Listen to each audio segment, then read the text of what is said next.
The 2 components to creating happy and healthy teams. Number 1 is psychological safety. The best leaders, the most proactive leaders, will create a space where staff feel comfortable to speak up, to raise concerns, and to be able to make mistakes.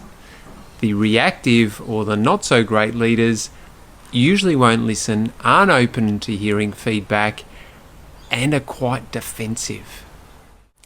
Number 2, being mindful. The best leaders I've found across my journey are the ones that are not only present for their staff, but they're also aware of their presence. They notice the impact they have. The not so great leaders, the reactive ones, are much less aware and don't notice that they're having a negative impact on their staff.